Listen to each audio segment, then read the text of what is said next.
हाँ पिशावरी गन्ना तो बड़ा मीठा रस है जनाब माशाल्लाह। पश्तो वाला गन्ना जी। एक गिलास कितने? 150 150 का। गाहक नसाना है गाहक नसाना है 100 रुपये ये पकड़ाना है सी जी। अब्दुल्ला जी ग्रेट, क्या हाल है जनाब? ठीक हो जनाब? इन्होंने वो कुछ सुना जी सिस्टम रक्शे के उपर पुराना सादे जमाने ना देहाती माहौल जनाब माम है ये जनाब नाल ही जनाब तको ये कदीर साहब गन्ने का जूस इधर 56 खटकड़े नहीं अच्छा खटकड़ अच्छा खटकड़ साहब है खटक साहब जनाब गन्ने का जूस तको जी अपनी रोजी कमाने नहीं थे बकरे की मंडी खत्म तो हूँ जनाब गन्ने की मशीन चलनी है जनाब ट्रक स्कूटर पर। क्या हाल है? ठीक हो? चलना करना ही ना कौन रहा रही कौनी सीधे रह पे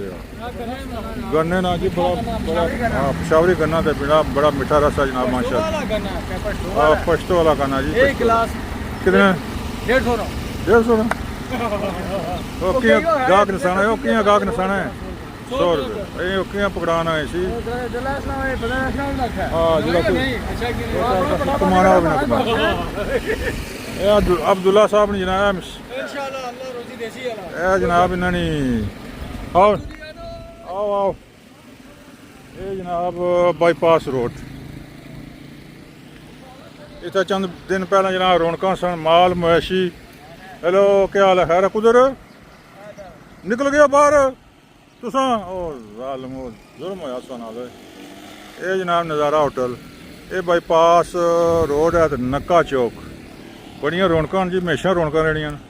12 महीने इतने रौनक गड्डियां नहीं चहल पहल तो जनाब इतने समझे कि अड्डा है तो इसलिए यह दुकान है जी तको पुरानी एक कुर्सी रखी हुई एक टेबल है किकरा ना शीशा अच्छो तो दाढ़ी बनाओ जहामत कराओ तो अल्लाह अल्लाह इतना बनी जाना तको संगल लाया ये अब्दुल्ला जी अब्दुल्ला की दुकान गरीब आदमी है सस्ता पैकेज ऐसे रखे इतने ये जनाब खालस शिकंजी गर्मियों का तोहफा रौनक जी इतना रौनकों वो पार पठाने नहीं है पठाने जनाब लाई हुई है शिकंजी है लेमन सोडा लेमन शिकंजी तो गन्ने का जूस माशाल्लाह जी माशाल्लाह क्या बात रौनक लगी हैं जी। देखो गड्डियाँ आ रही हैं ये रोड बड़ी मसरूफ हो गई है बाईपास रोड बहुत ही ज़्यादा मसरूफ क्योंकि बारों बार शहर चो बारों बार जी गड्डियाँ जानियाँ सारियाँ सर जानियाँ ट्रक खास कर सेल्फ पते वाली लोकेशन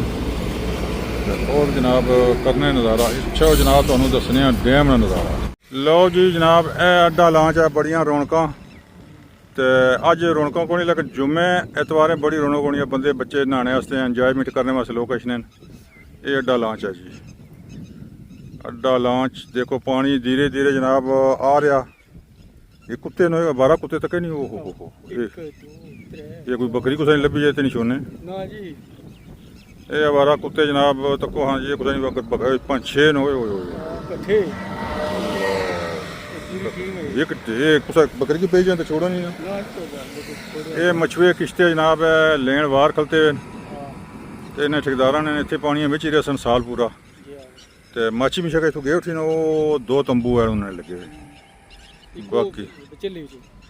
एक बचले भी आया उसे तोड़ जुलियां खैर हुई बंदा जहर है बंदा भी है इन्हें कुत्ते नाल ना ना वो माछी अच्छा कुत्ते तक डैम के किनारे कोई बकरी लभी छोड़ो नहीं ना आवारा कुत्ते अल्लाह ही है बचाए ना अड्डा लांच है जी ये अड्डा लांच बड़ी मशहूर मारूफ मीरपुर तो कोई 2 किलोमीटर दूर फिलहाल 2 किलो है लेकिन 3-4 तक भी चली जानी वो तक पानी जला लेना उधर ला जाना लेकिन फिलहाल लोकेशन शामी खास कर जनाब इंजॉयमेंट करने बहने फैमिलियां छनियां डैम का नज़ारा तकनियां कुछ नहाने वाले जो तारू जिन्ना तैराकी नहीं जाच है वो जनाब नहाने भी हैं तो जिन्हें की नहीं जाच तो वो जनाब को नहीं जिन्हें नहीं तैराकी छनी वो नहीं करने तो करना भी नहीं चाहिए ना क्योंकि पानी जो डैम है कोई इतना अच्छा नहीं है गंदा जा पानी है। तो खारिश लगनी है कुत्ते कुत्ते आवारा कुत्ते जी ये जनाब इधर है जनाब नज़ारा होटल ये जनाब अब्दुल्ला साहब अब्दुल्ला जी ग्रेट जी इन्होंने दुकान है उठा जी मामड़ी बिल्कुल सीधी जी सादी जी दुकान माशाल्लाह जी अच्छे आदमी बड़े नेक और नफीस आदमी जी ये सारा जनाब नक्का ये नक्का दा सूरज जनाब बिल्कुल ग्रूप होने वाला है बिल्कुल जी 10 मिनट